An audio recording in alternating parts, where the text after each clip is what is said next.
Hey guys, how's it going? A few of you are requesting a soloing tutorial.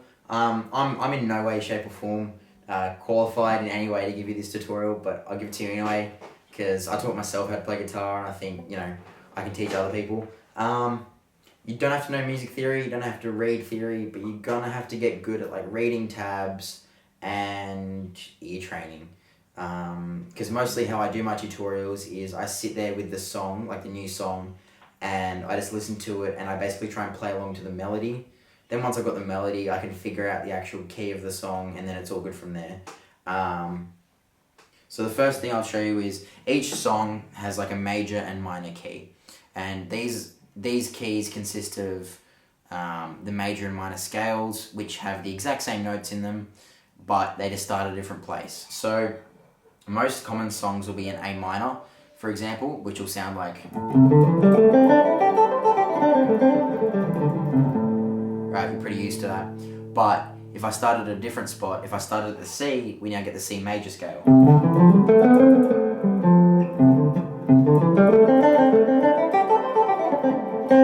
Right, so when we talk about like relative minor and relative major scales, don't worry about that. You're just going to be trying to find the pentatonic minor scale and the minor key for each song, because most of the vocals you'll come across are in the minor scale.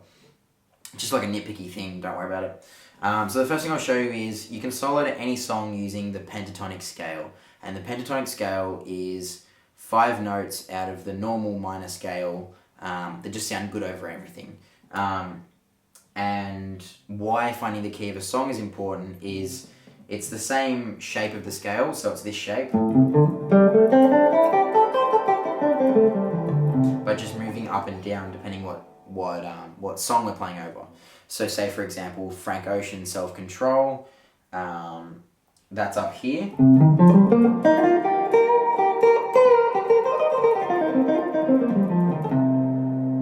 Whereas, I don't know, another song could be down here.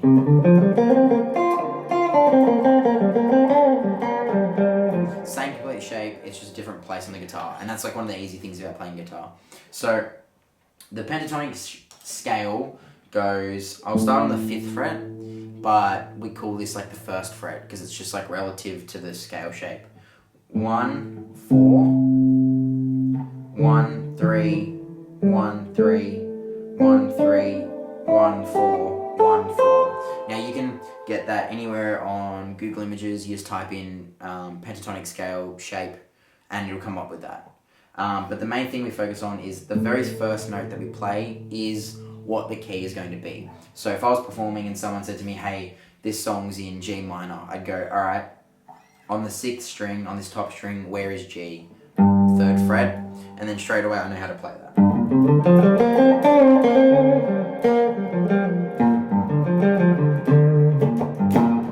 Right, so that's the first part of it.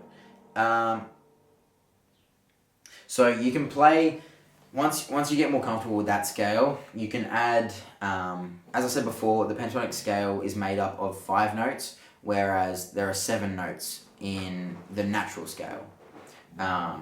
So depending on the song, you can actually add a few notes. So this will actually help you soloing a lot. So coming back to the A minor scale, on the 5th fret, you can start to add certain notes. So see there, on the B string I added 5, 6, 8, I added 1, 2, 4. That makes it sound a bit more fancy. Also with these, use a pick, learn how to do alternate picking. Alternate picking is when you go up and down with the pick, as opposed to just all downstrokes. Because I can go pretty fast with down picking, but I can go a lot faster with alternate picking.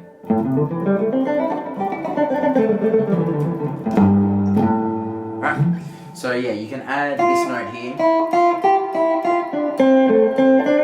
Another good one I like to add a lot is on the G string. So that's, if this whole line here is like the 1s, on the G string it goes 1, 0, And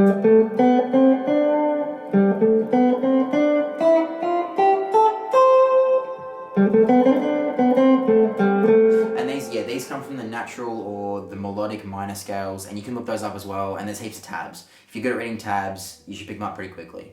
So one thing I'd practice a lot when you're starting is finding any song that you like, listening to the vocals, and seeing if you can match the vocals. And it's just like a matter of like elimination, of just like thinking, is it up here? Is it down there? Right? And normally what happens is I find a bit of the vocals that goes like, or just like something I can hear that is the vocals, like it matches with the vocals, and it sort of fits the shape that I'm looking for. Because once I do that, I can sort of think,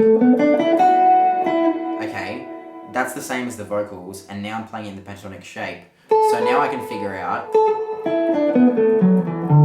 oh, so now we're in B minor. So that's how you figure out the key. And that's how I figure out a lot of songs so quickly, is because a lot of the chords that come with songs come from the same scales.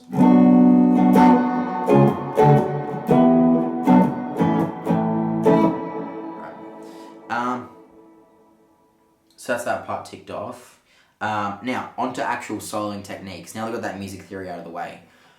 The best thing that I've done in learning how to play guitar and solo is listening to my favourite guitar players and just trying to emulate them. Learning songs, learning everything. So my major influences, for example, are like John Mayer, Jimi Hendrix, Mark Knopfler,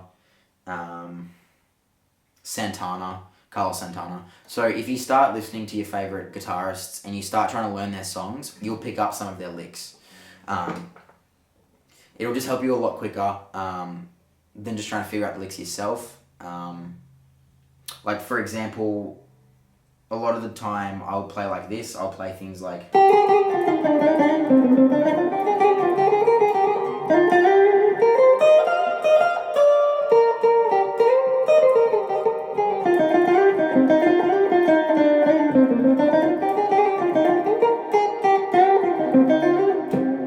So that's like more like a Santana sort of sound. Whereas over other songs I might start doing things like...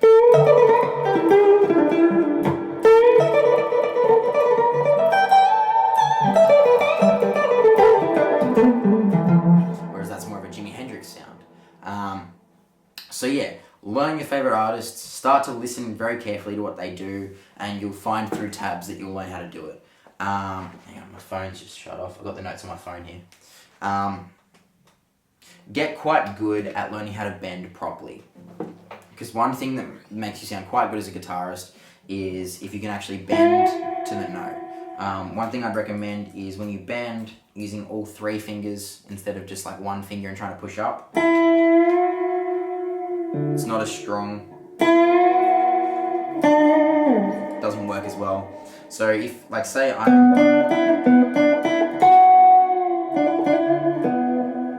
what you're going to want to do is have your index and your middle finger behind your bending finger and use them to push up slowly.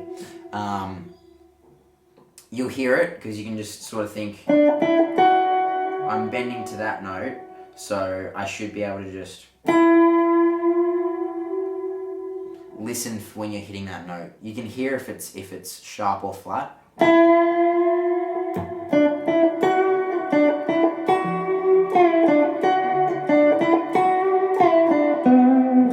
And just getting that slow control over bends. Another big part of playing that makes you sound a lot better than just sitting there and playing the scale is learning how to do vibrato well. So the difference between and, right, is learning how to play vibrato. Look up, watch a fair bit of B.B. King. B.B. King does really good vibrato. He does it with just his finger. But basically the things we're looking for in a nice vibrato is even back and forth. So not just going one side. Imagine if the string is like the middle point. You want to be going both sides of that middle point. And you want to be doing it nice and smoothly, not jaggedly. not doing it with your finger, you're doing it with your wrist more. See how the wrist is getting incorporated there, as opposed to...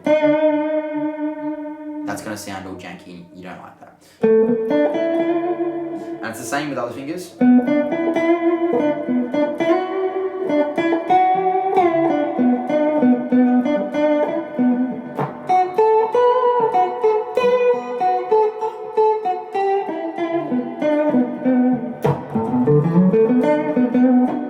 So it just makes it sound a lot better. Learning how to play double stops is quite a good thing as well. You'll learn that through John Mayer and Jimi Hendrix. So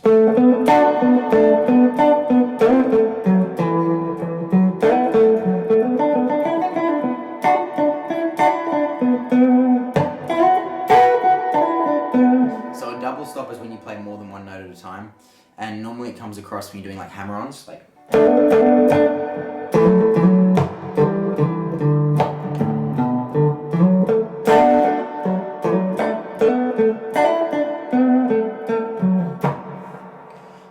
What else? When you're learning how to solo, you'll get pretty proficient at how to play the actual notes pretty quickly. So you'll learn how to play the scale pretty quickly. You might even get good at playing it quickly and playing along to the song. So you might get good at all that. But a common thing that happens with people is when they get good and they learn how to play fast, they tend to want to play fast and forget the whole reason why they're soloing in the first place. See, when people start learning how to shred, the musicality of what they're playing sort of drops off and they forget to sound good. One of the best guitarists of all time, what's his name? The dude from Pink Floyd. Cameraman's not going to help me with that one. Anyway, he plays really slowly, but he plays very, very well. And it's because what he's doing is he's playing like a singer. So one thing I recommend is play like a singer. That means not playing too fast. Just think, would I be able to sing this if I was a singer? So maybe...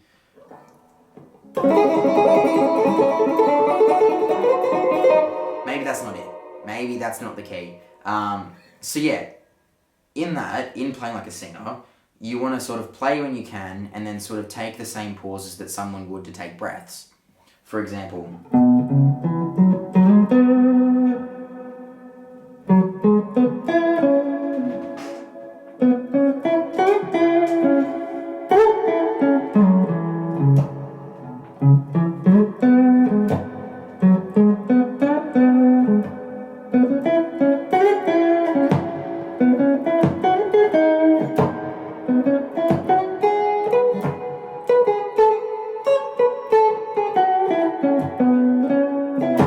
So it's just playing like a singer. Otherwise, you're just playing notes for the sake of playing notes. Because guitarists tend to forget a lot that just because you can play something doesn't mean you should. You shouldn't be limited by the scales. And also with the pentatonic scale, once you get good at learning that 1, 4, 1, 3, 1, 3, 1, 3, 1, 3, blah, blah, blah, trying to play the same notes in different places. So maybe up the neck.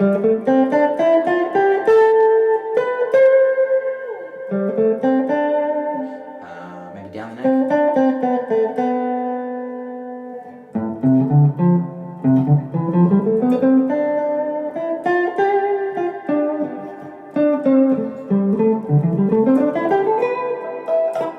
Yeah, so you'll just learn over time to play in different places, and that'll give you different tones, and it'll make your playing a lot more fluid. Might leave it there for this lesson, but if I've left out anything, let me know. Message me, let me know in the comments. Yeah, thanks guys. See ya.